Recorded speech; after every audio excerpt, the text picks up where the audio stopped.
Hello, good morning बेटा। कैसे हैं आप लोग? हमने लास्ट लेक्चर बेटा जी बातें शुरू की थी रिगार्डिंग द ट्रांसलेशन, और हमने उस टॉपिक में बातें शुरू कर दी थी कि कैसे ट्रांसलेशन इनिशिएशन होता है।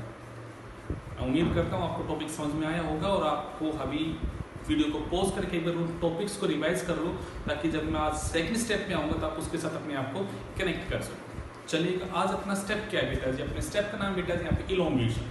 उससे पहले मैं आपको छोटा सा रिकैप करा दूँ। आपने ट्रांसलेशन को इनिशिएट किया था, आपने जब इनिशिएट किया था वहाँ पे आपने 2 स्टेप किए थे बेटा जी। पहले स्टेप का नाम था वहाँ पे आपका अमीनो असाइलेशन ऑफ टीआरएनए, जिसे आपने नाम दिया था चार्जिंग ऑफ टीआरएनए, जहाँ पे आपने ये कहा था टीआरएनए जो होता है वो अपने स्पेसिफिक अमीनो एसिड के साथ में बाइंड हो जाता है, और उस टाइम पे एंजाइम उसकी हेल्प करता है। उस एंजाइम का नाम होता है अमीनो असाइल टीआरएनए सिंथेटाइज एंजाइम, और ये एक एनर्जी कंज्यूमिंग प्रोसेस है, जहाँ पे आपने देखा था कि एक एटीपी का क्या होता है बेटा जी वहाँ पे यूज हो रहा है। फिर आपने बातें की थी बेटा जी यहाँ पे आपका कि सर इनिशिएशन कॉम्प्लेक्स होता है। पहले सेल मैग्नीशियम का आयन कम हो जाते हैं, दोनों सेगमेंट्स अलग अलग हो जाती है, और 16S आरएनए जो होते हैं वो पहचानते हैं राइबोसोम बाइंडिंग साइट को, जो कि 5 एंड के ऊपर प्रेजेंट होती है, और बाइंडिंग कुछ इस प्रकार से होता है कि पहला कोडन पी साइट पे आ जाता है। यहाँ पे साथ में आपके इनिशिएशन फैक्टर भी यूज होते हैं, और वो 3 होते हैं, IF1, IF2, IF3। IF1 का काम होता है IF3 को लेके आना बेटा जी at the A site, and IF3 का काम होता है कि ए साइट को ब्लॉक कर लेना, सो दैट कि पहला कोडन कहाँ पे आ जाए, आपका पी साइट पे आ जाए। फिर आपने कहा IF2 जो होता है ये ब्रिंग करता है बेटा जी यहाँ पे चार्ज टीआरएनए को, जो कि आके बाइंड हो जाते हैं AUG कोडन पे, that is on the P site. फिर सेल में मैग्नीशियम का लेवल इंक्रीज होता है, इनिशिएशन फैक्टर वहां से रिमूव हो जाता है यहाँ पे, और 50 यूनिट्स जैसे वहां पे आके बाइंड होती है, तो आपने कहा कि अब यहाँ पे बन चुका है हमारा यहाँ पे एक आपका पूरा स्ट्रक्चर बन गया, और उसको हमने नाम दिया था इनिशिएशन कॉम्प्लेक्स। इसके साथ ही हमारा पहला टॉपिक खत्म हो गया इनिशिएशन, जो सीधा अगर 5 मार्क्स में आया आपका यहाँ पे तो आप उसे प्रेजेंट करोगे यहाँ पे। अब अपना आज का जो टॉपिक है बेटा, जिसका नाम क्या है यहाँ पे इलोंगेशन। चलिए शुरू करते हैं बेटा जी यहाँ पे अपना। अब जो टॉपिक का नाम है वो है बेटा जी यहाँ पे इलोंगेशन।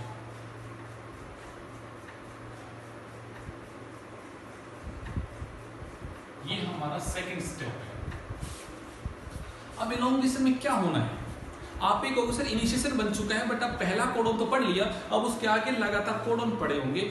जो कोडन यहाँ पे हैं उन सब कोडन को यहाँ पे पढ़ा जाएगा 1 बाय 1 करके यहाँ पे, और उनके लिए स्पेसिफिक यहाँ पे क्या आएगा बेटा जी, आपका यहाँ पे टीआरएनए आएगा, और उसको बेटा जी यहाँ पे आपका अमीनो एसिड्स को ऐड करेगा। चलिए जरा देखते हैं एक बार डायग्राम के थ्रू बातों। आपने कहा बेटा जी सर ये हमारा mRNA है, ये उसका 3rd एंड है जिसपे पॉली A टेल लगी है, ये उसका 5 एंड है, और आपने कहा सर इस तरह से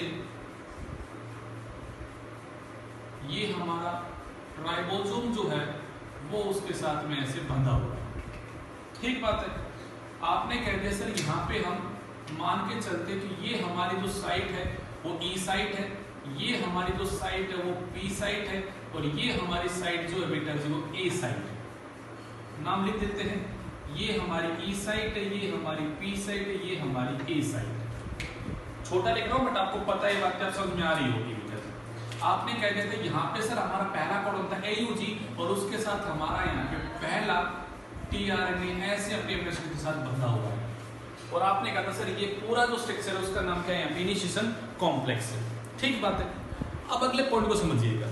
आपने कहा था सर जेनेटिक कोड जो होते हैं वो कॉन्टिन्यूअस होते हैं, उनमें ना तो कोई कॉमा होता है ना कोई पंक्चुएशन होता है। तो सोच के देखो बेटा जी यहाँ पे अगर P साइट के ऊपर पहला कोडन बैठा है दैट इज AUG, मैंने कहा पहला कोडन अगर यहाँ पे P साइट पे बैठा है AUG कोडन जो वो P साइट पे बैठा हुआ है, उसके रिगार्डिंग बेटा जी यहाँ पे टीआरएनए बंधा हुआ है। तो आपने पढ़ा था बेटा जी कि जेनेटिक कोड हमेशा कॉन्टिन्यूअस होते हैं, तो डेफिनेटली इस A साइट के ऊपर बेटा जी आपका यहाँ पे अगला कोडन बैठा होगा। ऐसा नहीं कि P और A साइड में डिफरेंस है, दोनों लगातार है, दोनों बहुत ही पास पास होती है।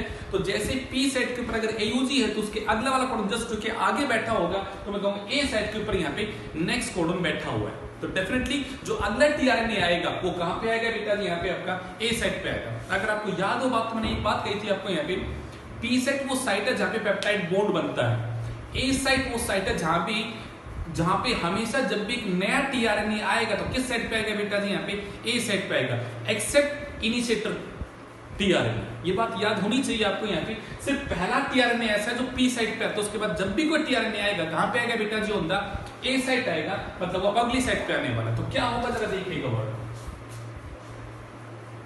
मैंने क्या बेटा था नेक्स्ट चार्ज टीआरएनए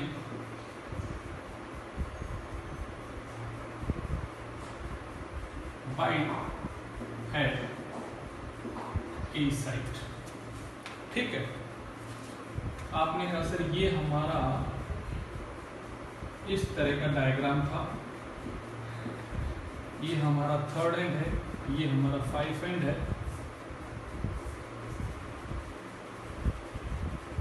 ये आपने इस तरह का स्ट्रक्चर बनाया थी, ये ई साइट है, ये हमारी पी साइट है, ये हमारी ए साइट है। तो जरा कहानी को समझो बेटा, यहां पे हमारा बेटा जी पहला टीआरएनए लगा हुआ था। ठीक है, अब आपने कहा सर यहाँ पे हमारा नेक्स्ट टीआरएनए आ गया और उसके ऊपर ये उसका अमीनो एसिड बैठा है। वही सेम बात है, यहाँ पे जो अगला टीआरएनए जो अपना एमआरएनए के पास एंटीकोड है उसको उसने पढ़ा और इस तरह से यहाँ पे बाइंडिंग हो गया बेटा जी यहाँ पे। अब अगला काम क्या होगा, मैं कहूँगा अगला काम होगा पेप्टाइड बॉन्ड फॉर्मेशन। अगला काम क्या होगा बेटा जी, पेप्टाइड बॉन्ड फॉर्मेशन। कैसे होगा उसको जरा वर्ड को समझ के देखो बेटा जी। मैं अगला वर्ड बोलूंगा बेटा जी यहाँ पे पेप्टाइड बॉन्ड फॉर्मेशन। मैं आपको समझाता हूँ कैसे पेप्टाइड बॉन्ड बनता है।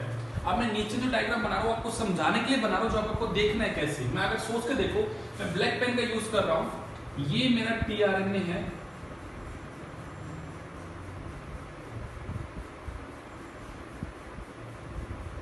CCA, ये मेरा बैठा हुआ बेटा जी यहाँ पे पी साइड पे, समझिए। ऐसे बेटा जी मैं बना रहा हूं अगला वाला,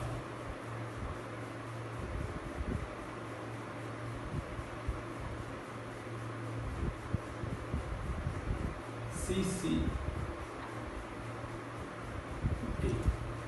अब अमीनो एसिड कैसे बन रही है इसको जरा देखो। पहले मैं आपको डायग्राम बना रहा हूं साइड में। अमीनो एसिड देखो यहाँ पे कैसे होता है ये सारा काम। यहाँ पे OH लगा हुआ है, ठीक है। अब कैसे काम होता है, आपने कहा अमीनो एसिड,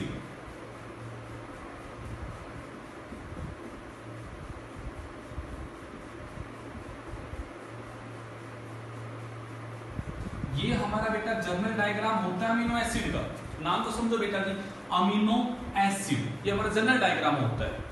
अब जब ये बाइंडिंग होती है तो कैसी होती है बेटा जी, ये वाला OH इस वाले OH से रिएक्ट करेगा तो क्या बनेगा बेटा जी, वाटर बन के बाहर निकल जाएगा। सोचो जरा यहाँ पे, अगर वाटर बन के बाहर निकलेगा तो ये OH भी हट गया और यहाँ से ये H हट गया, तो क्या होगा बेटा जी, ये अमीनो एसिड टीआरएनए से बंधा हुआ होता है with the help of this group. तो जरा बना देते हैं यहाँ पे उसको।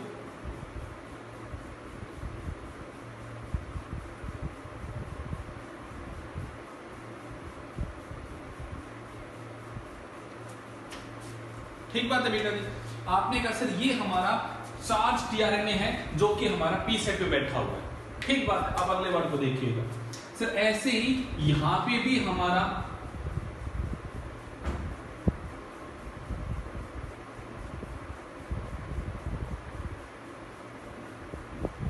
ये हमारा टीआरएनए बैठा हुआ है बेटा जी ए साइड पे। कंफ्यूज नहीं होना, बात को समझने में क्या समझा रहा हूं। तो कल आपने कहा था चार्जिंग ऑफ टीआरएनए, उस वर्ड में क्या हुआ था, एक टीआरएनए अपनी स्पेसिफिक अमीनो एसिड के साथ में बाइंड होता है।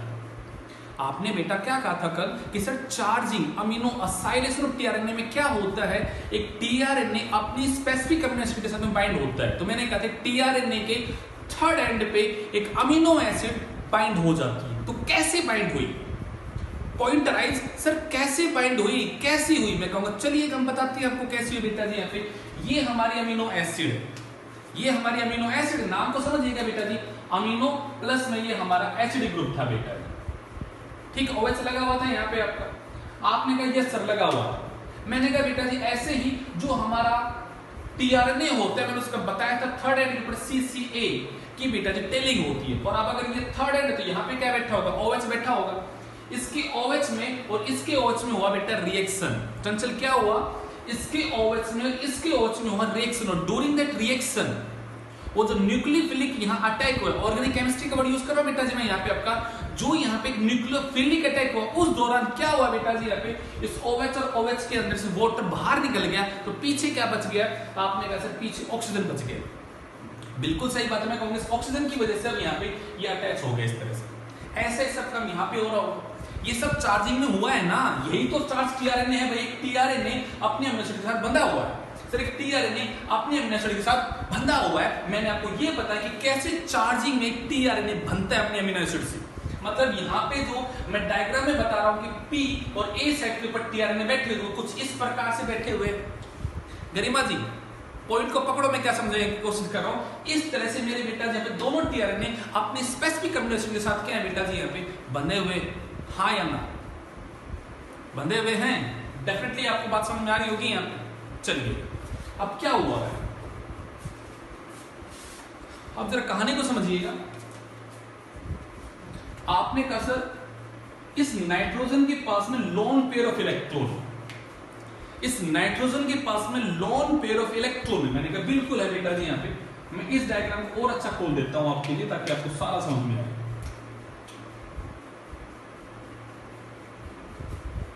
NH2 ऐसे लिख दे सर, इस नाइट्रोजन के पास अगर लोन पेयर ऑफ इलेक्ट्रॉन है तो क्या हुआ, इस लोन पेयर ऑफ इलेक्ट्रॉन ने बेटा जी अटैक किया,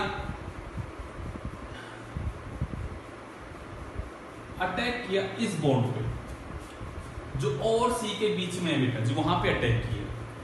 इस ऑक्सीजन के पास भी बेटा जी लोन पेयर ऑफ इलेक्ट्रॉन है, इस लोन पेयर ऑफ इलेक्ट्रॉन ने बेटा जी अटैक किया इस हाइड्रोजन वाले बॉन्ड के ऊपर। तो क्या होगा, आप कहोगे सर ये नाइट्रोजन ने बॉन्ड बना लिया इस कार्बन के साथ में और इस ऑक्सीजन ने बॉन्ड बना लिया इस ऑक्सीजन हाइड्रोजन के साथ में, तो हाइड्रोजन वहां से टूट के यहां आ जाएगा और ये वहां चला जाएगा। अरे बेटा ऑर्गेनिक केमिस्ट्री में पढ़ते तो हो, मैं कुछ नया कोई ना बता रहा हूं बेटा जी, मैं तो न्यूक्लियोफिलिक आपको अटैक समझाने की कोशिश कर रहा हूं कि कैसे। कृतिका जी न्यूक्लियोफिलिक अटैक पढ़े हैं ऑर्गेनिक केमिस्ट्री में, तो कैसे न्यूक्लियोफिलिक अटैक हो रहा है, मैं तो वही तो समझा रहा हूँ, कुछ नया नहीं समझा रहा बेटा जो ऑर्गेनिक केमिस्ट्री तो आपको अच्छी खासी आती है, तो आपको समझ में आ रही होगी बातें मेरी। यहाँ ऑर्गेनिक केमिस्ट्री न्यूक्लियोफिलिक अटैक वही तो बातें यहाँ पे हो रही है। तो अगला डायग्राम क्या बना, जरा सोचिएगा अगला डायग्राम क्या बना। आप ये कहोगे सर डायग्राम कुछ ऐसा बना,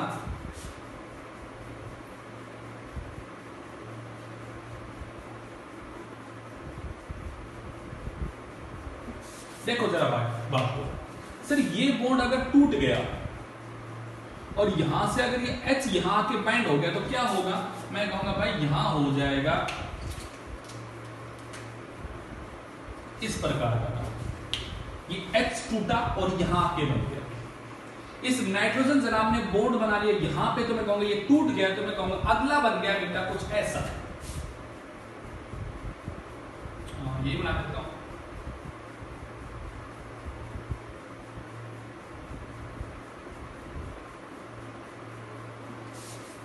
देखो देखो देखो समझने का काम है बेटा, बहुत ही आपको धीरे धीरे बातें समझा रहा हूं।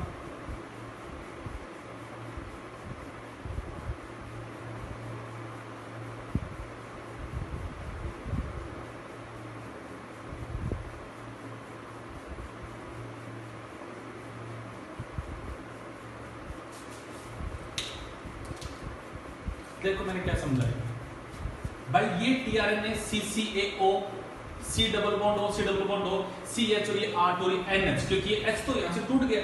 अब ये वाले भाई साहब वहीं ट्रांसफर हो गए, तो मैं कहूंगा अब अगला काम हो गया।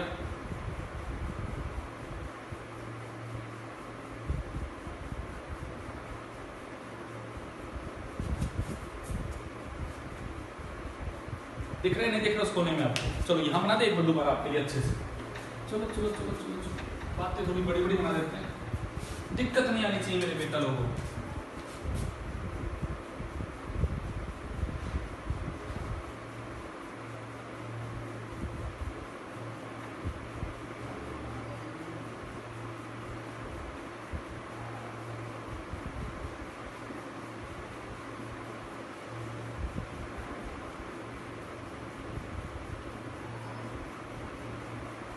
ये था पहला डायग्राम, चलिए दूसरा।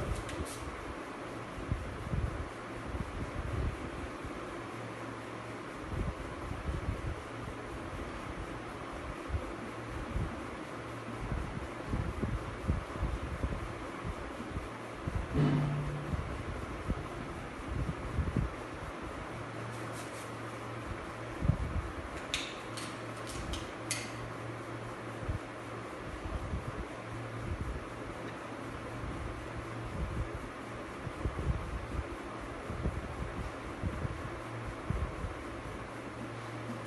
देखो देखो आपके सामने दोबारा बातें कर लेते हैं कि भाई यहाँ पे ये हम सॉरी जैसा है वैसा ही बनाओ ताकि आप लोगों को कंफ्यूजन ना हो। ये एक H है, ये दूसरा H है, ये इसके पास बैठे हुए लोन पेयर ऑफ इलेक्ट्रॉन, ये इस ऑक्सीजन के पास बैठे हुए लोन पेयर ऑफ इलेक्ट्रॉन। इस ऑक्सीजन ने बेटा जी अटैक किया इस बॉन्ड पर, ये हाइड्रोजन को यहाँ से तोड़ दिया, और इस नाइट्रोजन वाले जनाब ने यहाँ पे अटैक किया इस बॉन्ड पर, इस बॉन्ड को तोड़वा दिया बेटा जी। तो क्या बना, आपने कहा सर इस CCA के साथ में ये O तो बंधा हुआ था ही, और यहाँ से इस H को तोड़ लाया। मैंने कहा ठीक है बेटा जी, तो मैं कहूँगा ये बन गया बेटा जी आपका tRNA, जो कहाँ बैठा हुआ बेटा जी आपका यहाँ पे P साइड पे बैठा हुआ है। ठीक है भाई, ये P साइड वाला है ना, ये कहाँ बैठा है बेटा जी, A साइड वाला है। अब अगला डायग्राम क्या बनता है A साइड वाले के ऊपर, सर ये हमारा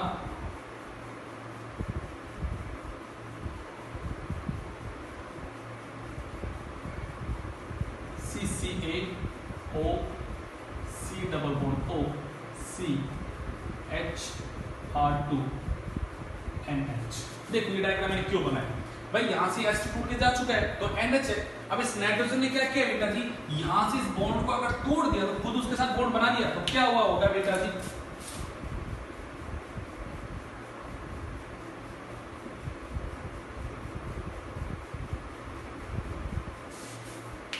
हाँ कि ना। तो मैं कहूंगा बेटा जी बिल्कुल ये बातें बन गई हैं।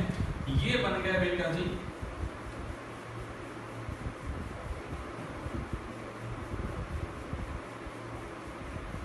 पेप्टाइड बन गया, और इस पेप्टाइड बॉन्ड से दोनों अमीनो एसिड आपस में क्या हो चुके, लिंक हो चुके हैं। सिर्फ समझाने के लिए मैंने सारा खेल खेल लिया ताकि मेरे बच्चा की हर एक बात क्लियर हो दिमाग में। मैं रिपीट कर रहा हूं, दोबारा शायद सुनना, कुछ नहीं लिखना, सिर्फ सुनना है मेरी बात को बेटा, सिर्फ सुनना है। समझना ज्यादा इंपॉर्टेंट इन कंपैरिजन टू लिखना बेटा जी। तो पहले समझो बात को, सुनो दोबारा मेरी बात को।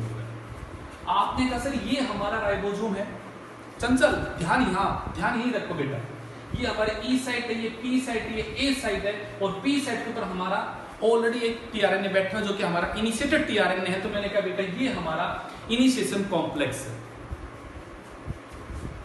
सर ये कब क्या हुआ, आपने कहा सर नेक्स्ट 4 tRNA आएगा, क्योंकि जेनेटिक कोड हमारे कॉन्टिन्यूअस मैनर में होते हैं। सर का हमारे जेनेटिक कोड कैसे होते हैं बेटा जी, कॉन्टिन्यूअस मैनर में होते। तो डेफिनेटली यहाँ पे इसके आगे A साइट पे भी कोडन बैठा होगा, और ट्रिपलेट का अगर कोडन है तो वो किसी tRNA के लिए कैसा होगा, स्पेसिफिक होगा। तो उस A साइट के ऊपर एक नया tRNA आएगा, और वो बेटा जिस कोडन के साथ आके बाइंड कर जाएगा। आपने कहा बिल्कुल सर बाइंड कर गया। अब क्या होगा, मैंने कहा बेटा जी अब अगर 2 tRNA आ चुके हैं अपने अमीनो एसिड को लेके, तो अब काम हो गया इनके बीच में पेप्टाइड बॉन्ड बनने का। कौन बनाएगा पेप्टाइड बॉन्ड, तो पेप्टिडाइल एंजाइम यहाँ पे बैठा हुआ है। पढ़ो, पीछे की चीजें याद करो बेटा। 23S RNA, 23S RNA is act as a ribozyme, जो कि आपने कहा था सर बड़ी वाली यूनिट जो होती है वो हमारे 23S RNA से बना हुआ है, वो एंजाइम ही तो है। It help in the formation of the peptide bond. और बेटा राइबोसोम की मैंने क्या फंक्शन बताई थी, it is structural and catalytic in function. लिखा था हमने ये बात राइबोसोम को उसके अंदर RNA में। कल ही बेटा मैंने आपको पढ़ाया था mRNA, tRNA और rRNA के क्या फंक्शन है। कविता कल क्या लिखा था, RNA का क्या फंक्शन है, it is structural and catalytic लिखा था ना। तो मैं कहूंगा वो जो 23S RNA है, it behave as a ribozyme and help in the peptide bond formation between the amino acid present on the P and A site, present on the P and A site के ऊपर उनके बीच में बेटा जी peptide bond को बना देगा। कैसे बना पेप्टाइड बॉन्ड, तो मैंने आपको समझाया कैसे बना पेप्टाइड बॉन्ड बेटा। ये हमारे P साइट के ऊपर बैठा है, ये हमारी A साइट पे बैठा है। मैं उनको यहाँ पे आपको बड़ा करके समझा रहा हूँ चीजें क्या हो रही है। ये हमारा अमीनो एसिड है, ये हमारा कोई और अमीनो एसिड है। यहाँ नाइट्रोजन के पास न्यूक्लियोफिलिक ग्रुप बैठा है, यानी कि लोन पेयर ऑफ इलेक्ट्रॉन बैठे हुए हैं। ये अटैक करेगा बेटा यहाँ पे, ऑक्सीजन के पास भी हमारे लोन पेयर ऑफ इलेक्ट्रॉन बैठे हैं बेटा जी, ये अटैक यहां करेगा, उससे हाइड्रोजन टूट जाएगा और ये बॉन्ड अगर टूट के यहां शिफ्ट हो जाएगा तो एक्चुअली क्या हो गया बेटा जी, ये वाला टीआरएनए जो था पी साइट वाला उसने अपनी एमिनो को ट्रांसफर कर दिया बेटा जी ए साइट पे। तो मैं कहूंगा अब ये पी साइट वाला टीआरएनए क्या हो गया बेटा जी, अनचार्ज हो गया। कैसा हो गया, अनचार्ज हो गया और यहां पे पेप्टाइड बॉन्ड बन चुका है अमीनो एसिड के बीच में। समझ में आया? मैं लिखूंगा सारी बातें यहाँ पे, बट फिलहाल आपको समझने की बातें। आपसे 12th क्लास में कोई नहीं पूछेगा कि ये हमें समझाओ यहाँ पे, बट आपका कंसेप्ट तो सेट होना चाहिए ना। कोई टीचर पूछे तो बता सको, कोई आपसे पूछे कि कैसे बना पेप्टाइड बॉन्ड तो आप बता सको कि कैसे बना पेप्टाइड बॉन्ड, उस लॉजिक को समझिएगा। हाँ कि ना? एग्जाम में क्या लिखना है वो बात मैं वहां लिखूंगा अभी आप लोगों के लिए, बट फिलहाल इस कंसेप्ट को समझो बेटा जी क्या है। देखो क्या होता है, टॉपिक चलना होता है, इस टॉपिक में कंटिन्यूटी का होना बहुत जरूरी है। एक कंटिन्यूटी का होना बहुत जरूरी है। अब इस वीडियो में एक प्रॉब्लम क्या आती है, मैंने आपको mRNA, tRNA, rRNA एक लेक्चर में पढ़ाए थे। अब ट्रांसलेशन का इनिशिएशन मैंने एक लेक्चर में पढ़ा दिया, अब मैं इलॉन्गेशन कर रहा हूं तो मेरे बच्चा आपको पीछे की चीजें याद रखनी है, तभी ये टॉपिक के साथ लिंक कर पाओगे। अगर आप फिलहाल आरआरएनए के फंक्शन बोल के, वहां मैंने 3 तरह के आरआरएनए आपको लिखवाए थे। 16s आरआरएनए का फंक्शन बताया था बेटा मैंने आपको, 5s आरआरएनए का बेटा मैंने फंक्शन बताया था आपको यहाँ पे, 23s आरआरएनए का फंक्शन बेटा बताया था मैंने आपको यहाँ पे। अगर वो फंक्शन याद है तो ही तो यहाँ कनेक्टिविटी शुरू होगी ना बेटा जी। मैंने लास्ट क्लास में आपको इनिशिएशन पढ़ाया है, वो चीज यहाँ पे लगाइएगा बेटा जी, तभी जाके आप टॉपिक को कनेक्ट कर पाओगे और इजीली चीजें क्लियर हो पाएंगी। अगर आप कनेक्ट हो रहे हो ओके नहीं हो पा रहे तो प्लीज पिछले वीडियो को दोबारा देखो और वहां देखो मैंने क्या चीजें की हैं बेटा जी। चलिएगा शुरू करते हैं टॉपिक को यहाँ पे। तो ये सब बातें मैंने आपको समझाने के लिए बताई कि कैसे पेप्टाइड बॉन्ड बना। अब मैं लिखूं वहां पे, आपको एग्जाम में लिखना क्या होता है, चलिए क्या लिखना है उसको थोड़ा समझिएगा।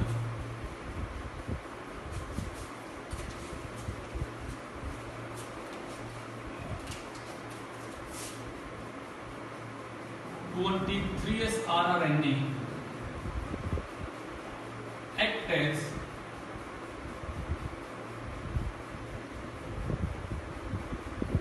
peptidyl transferase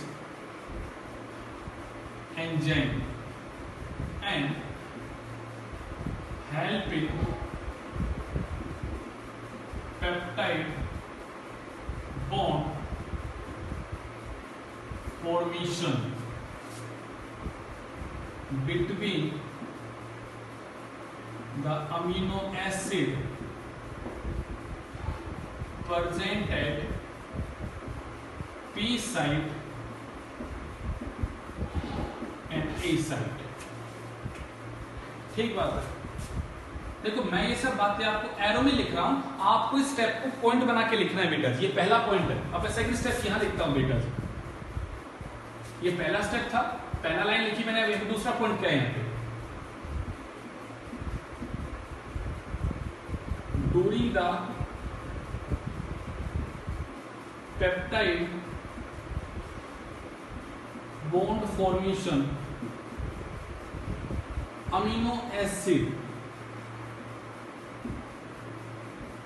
of P site tRNA get transferred over the E site tRNA and P site tRNA become uncharged।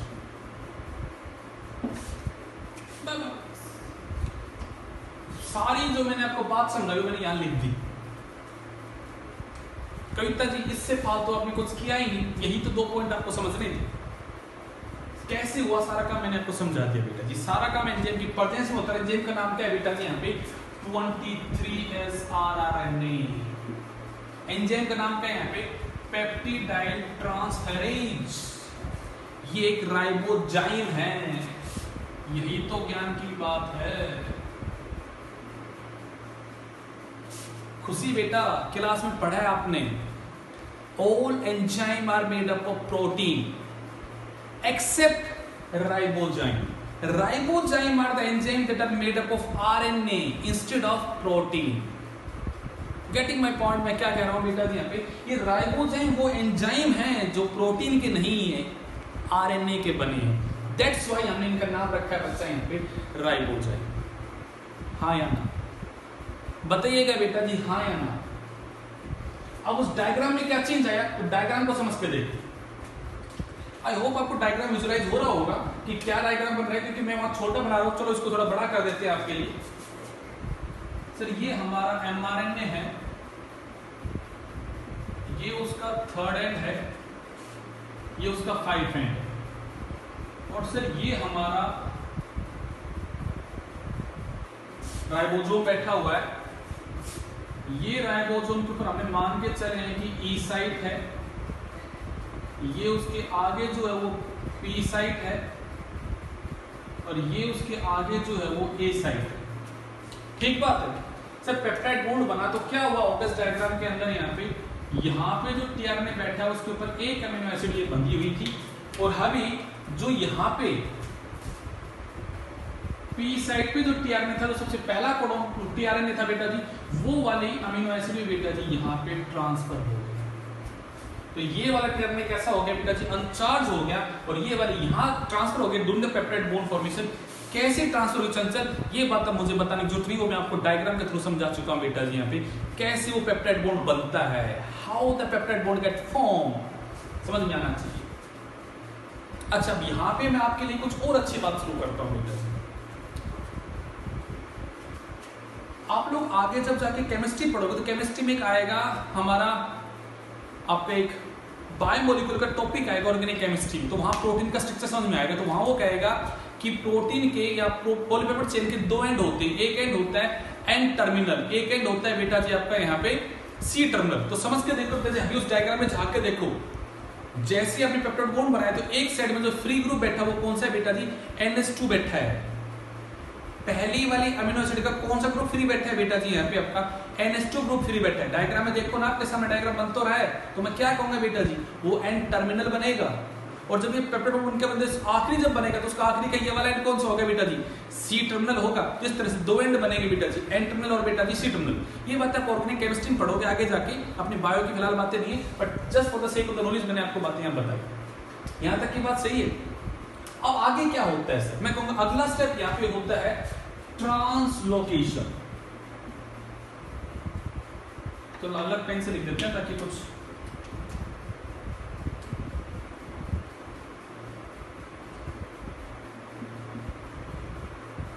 अगला स्टेप होता है ट्रांसलोकेशन. आप कहोगे सर ये क्या है, ये क्या है ट्रांसलोकेशन, तो मैं क्या कहूंगा बेटा जी, अब ये राइबोसोम मूव करता है आगे to read the next codon. देखो मेरी बात को बेटा जी, यहां पे भाई आगे और भी जेनेटिक कोड बैठे होंगे, इस तरह से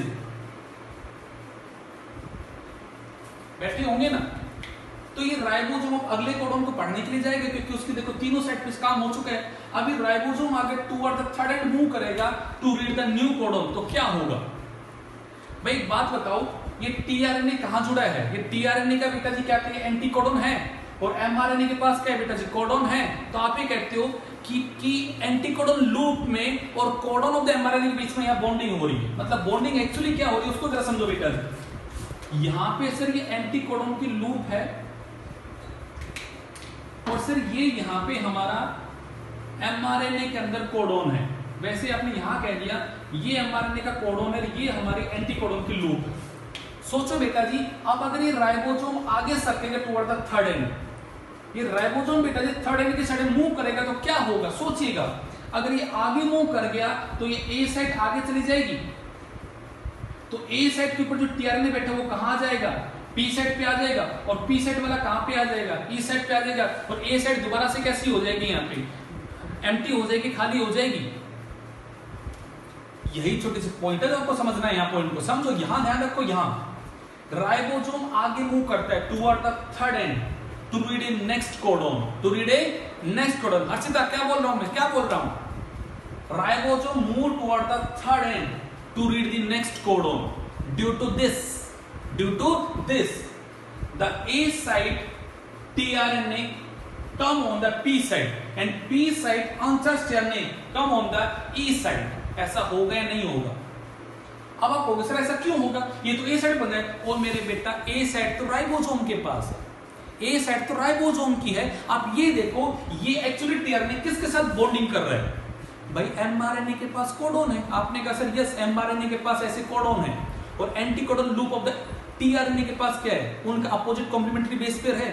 तो बॉन्डिंग तो हर्षिता किन के बीच में हो रही है? यहाँ पे ये जो अटैचमेंट है किसके बीच में हो रहा है? Anticodon loop of the tRNA and codon of the mRNA के बीच है बेटा। ये तो पेयरिंग तो उनके बीच में है। तो पेयरिंग अगर उनके बीच में है तो ये राइबोसोम अगर देव आगे सरक भी गया तो क्या फर्क पड़ेगा बेटा जी? यहाँ पे ये ए साइट आगे चली जाएगी पर ये बॉन्ड तो वैसा वैसा रहेगा ना। अब सोचो अगर ये ए साइट अगर आगे जाएगी तो भैया जी ए साइट की जगह कौन आ जाएगी? पी साइट आ जाएगी, पी की जगह कौन आ जाएगा? ई साइट आ जाएगी। देखो अपना डायग्राम, देखो देखो देखो देखो अपना डायग्राम।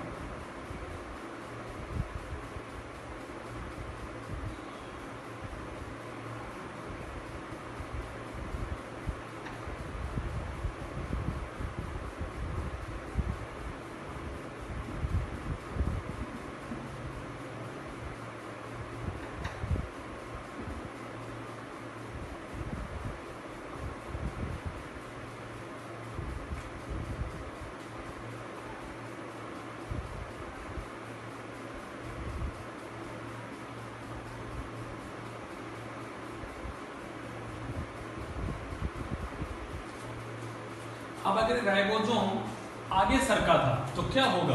आगे सरकते ए साइड तो बेटा जी दोबारा से कैसी हो गई? एम्प्टी हो गई।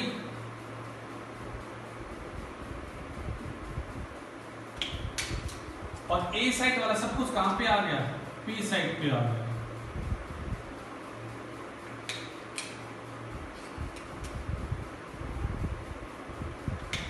और जो ए साइड वाला है वो कहां आ गया? यहाँ पे आ गया। तो मैं क्या लिखूं ट्रांसलोकेशन में?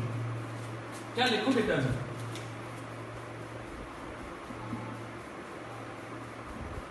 Ribosome move toward the third end of mRNA to read the next codon. Due to this, A site tRNA come on P site और transfer A site tRNA transfer और move to P site and P site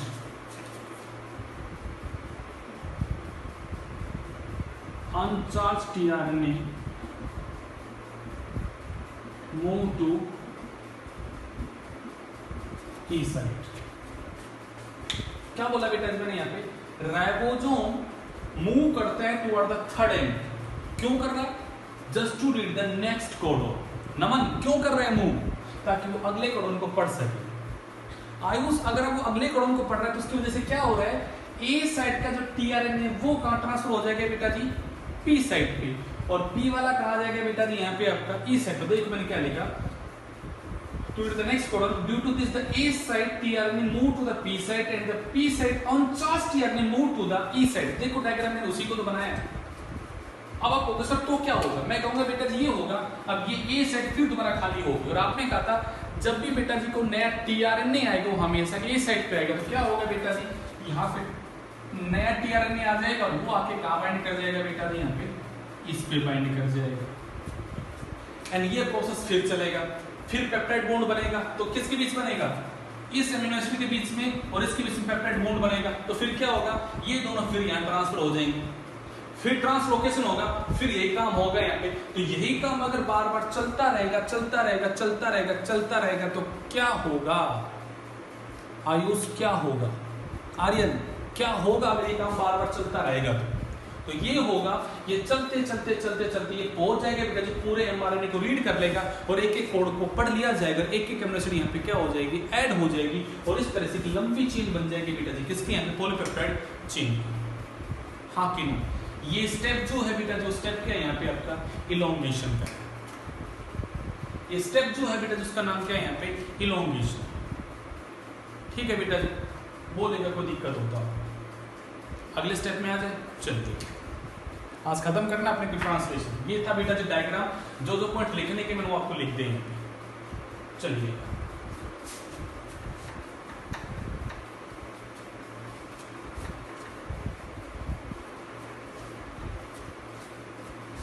अब हम आते हैं बेटा जी last step में। वो छोटा सा स्टेप है, ज्यादा बड़ा नहीं है।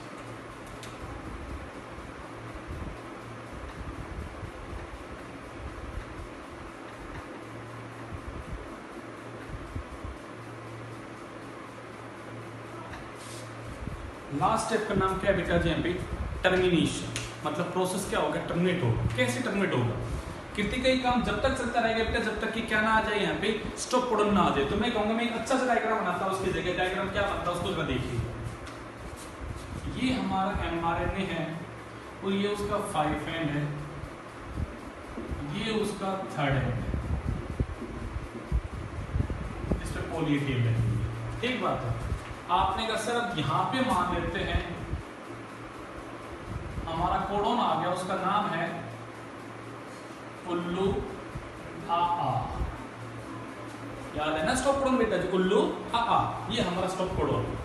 सर ये ऐसे आगे बढ़ता गया बढ़ता गया बढ़ता गया, तो क्या हुआ, यहाँ पे हम मानते हैं कि हमारा राइबोसोम अब यहाँ पहुंच चुका है।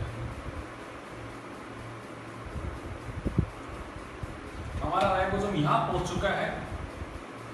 ये जो हमारी साइट यहाँ बैठी हुई है उस साइट का नाम है ए साइट। ये हमारे यहाँ पे जो साइट बैठी है उसका नाम है पी साइट और यहाँ पे सर ये हमारी जो है वो ई साइट। ऐसे पढ़ता पढ़ता इलोंगेशन होता गया होता गया होता गया, वो ऐसे पहुंच गया। अब क्या होगा सर, हम अगर बात को समझ के देखें तो कुछ ऐसी बात समझ में आती है, ये हमारा यहाँ पे टीआरएनए जो है उसके ऊपर ऐसे एक long chain of the amino acid बंधी हुई होगी, क्योंकि वो बढ़ता आ रहा है ना ऐसे पीछे से बेटा जी, तो सारे अमीनो एसिड ऐसे बाइंड होती चली गई होगी।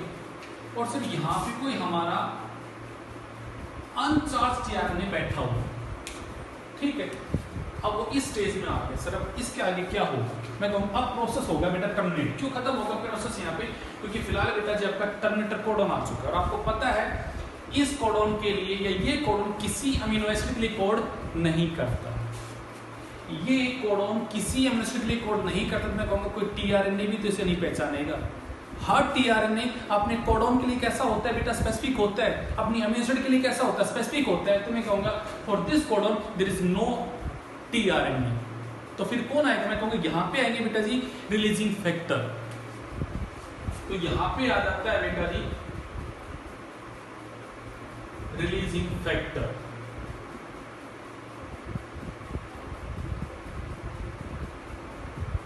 अब आपको सर कौन सा आता है, मैं कहूंगा बेटा जी हम पहले टाइप की बात कर लेते हैं, कौन कौन से टाइप। एक होता है बेटा जी रिलीजिंग फैक्टर 1, एक होता है रिलीजिंग फैक्टर 2 बेटा जी। रिलीजिंग फैक्टर 1 जो होते हैं रिकॉग्नाइज करता है बेटा जी उल्लू आ, उल्लू आजा।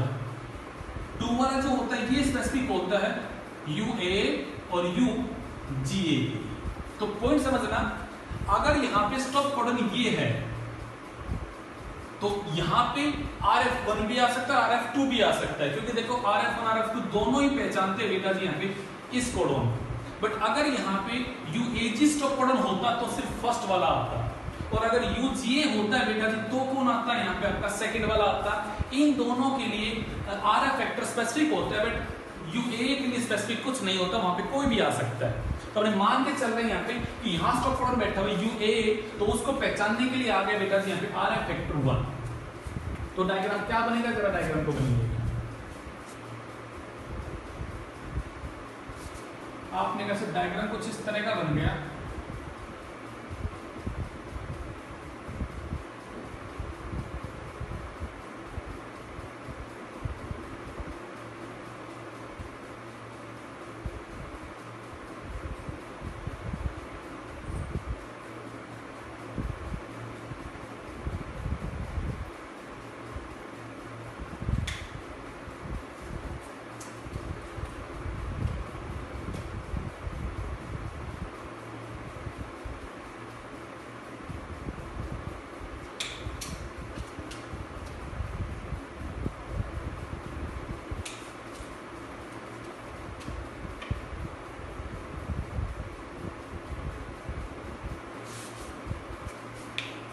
आ गया बेटा जी, क्योंकि इसके लिए कोई टीआरएनए कोड नहीं करता है।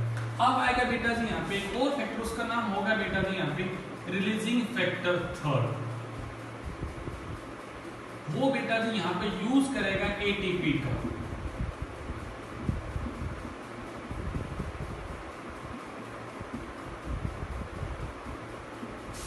एटीपी का यूज करेगा, पूरे प्रोसेस को खत्म कर देगा। ये राइबोसोम के सबसेट बेटा जी यहाँ से अलग हो जाएंगे यहाँ पे आपका, और ये पॉलीपेप्टाइड चेन यहाँ से टूट के क्या हो जाएगी बेटा, जबकि अलग हो जाएगी। तो मैं कहूँगा इसके बाद क्या हो जाएगा बेटा जी, प्रोसेस टर्मिनेट हो जाएगा। यहाँ पे ये राइबोसोम के जो यूनिट्स है बेटा जो ऐसे अलग अलग हो जाएंगे। ये एमआरएनए जो जनाब है बेटा जी वो आपका अलग हो जाएगा। और बेटा जी यहाँ पे पॉलीपेप्टाइड चेन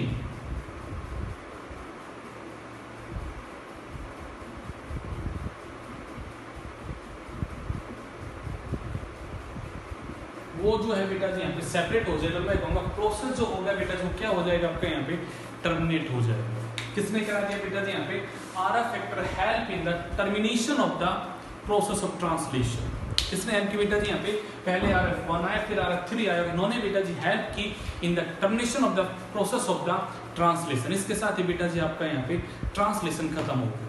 क्या पढ़ा आपने यहाँ पे, आपने लास्ट लेक्चर में बातें की थी, इनिशिएशन की जो बातें मैंने पहले कर चुका था। अब आपने समझा बेटा जी इलोंगेशन और लास्ट स्टेप जो आता है वो क्या है यहाँ पे टर्मिनेशन। अब एक छोटा सा पॉइंट और समझ लीजिएगा, आपको समझ में आया होगा कि इस पहले वाले कोडोन AUG से पहले कुछ हिस्सा बच गया था, और यहाँ पे इसके बाद जो हिस्सा बच गया उन सब हिस्सों को हम क्या बोलते हैं बेटा जी यहाँ पे आपका UTR। फुल फॉर्म क्या थी बेटा जी यहाँ पे, अनट्रांसलेटेड रीजन, जिनका कभी ट्रांसलेशन नहीं होता है।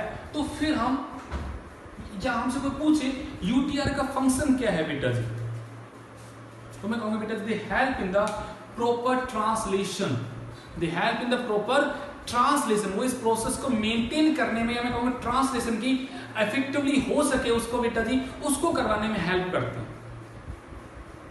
ये प्रोसेस इफेक्टिवली हो सके बेटा जी यहाँ पे एक्यूरेसी से टेक प्लेस कर सके, इसमें हेल्प करते हैं। पॉइंट आता है सर कैसे, अरे बेटा सोच कर देखो, अगर ये ना होता तो क्या 16S RNA कभी इस 5 एंड को पहचान पाता?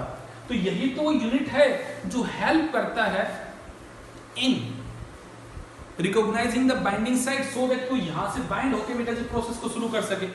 तो इफेक्टिवली एक ट्रांसलेशन हो सके, अच्छे से एक्यूरेटली एक ट्रांसलेशन हो सके, उसमें अगर कोई हेल्प करता है तो कौन हेल्प करता है बेटा जी यहाँ पे UTR करता है। तो आप इसके फंक्शन को लिख लेना बेटा जी, they help in the proper translation of the mRNA, कि उसका प्रॉपर क्या हो सके यहाँ पे ट्रांसलेशन हो सके, उसमें हेल्प करते हैं कौन बेटा जी यहाँ पे UTR। It's all about translation. छोटे छोटे क्वेश्चन आएंगे यहाँ पे, इलोंगेशन आ सकता है 5 नंबर बेटा जी, इनिशिएशन आ सकता है 5 नंबर में, यहाँ पे आपका रिलीजिंग फैक्टर्स की बातें पूछी जा सकती है आपसे, यहाँ पे आपसे बात हो सकती है बेटा जी अबाउट द UTR। मैंने आपसे बातें की पहले लेक्चर बेटा जी यहाँ पे अमीनो एसाइलेशन क्या होता है, चार्जिंग क्या होता है, ये छोटे छोटे पॉइंट है जो आपको यहाँ पे याद रखना है। एनसीईआरटी बुक में ऐसे डायग्राम नहीं बने, वहाँ पे एक ही डायग्राम बना है, but I request you all एक बार अच्छे से एनसीईआरटी बुक को रीड आउट करना। कोई दिक्कत है तो मुझसे पूछना बेटा जी। इसी के साथ आपका प्रोसेस ट्रांसलेशन खत्म होता है, एंड नॉट ओनली ट्रांसलेशन खत्म होता है, आपका सेंट्रल डॉगमा खत्म होता है। सेंट्रल डॉगमा क्या था सर, जेनेटिक मटेरियल अपनी कॉपी बनाता है, रेप्लिकेशन कैसे होता है पढ़ तो लिया सर। फिर डीएनए एक्सप्रेस करते हैं आरएनए की फॉर्म में, तो आपने कहा सर वहाँ ट्रांसक्रिप्शन होता है, पढ़ तो लिया आपने बेटा जी। और अब वो आरएनए यानी कि एमआरएनए, टीआरएनए, आरएनए, अब सर वो हमारे यहाँ पे आगे जाके प्रोटीन को बनने में हेल्प करा रहे, तो वो तीनों आरएनए क्या होता है वो भी आपने पढ़ लिया। अब वो कैसे प्रोटीन को बनवाते हैं वो भी आपने पढ़ लिया। एमआरएनए के पास जेनेटिक कोड होते वो भी आपने पढ़ लिया, और अब ट्रांसलेशन का पूरा मैकेनिज्म आपने अप्रैल में पढ़ लिया। इसके साथ ही बेटा जी आपका यहाँ पे ट्रांसलेशन खत्म होता है, तो आपका सेंट्रल डॉगमा भी क्या होता है खत्म होता है।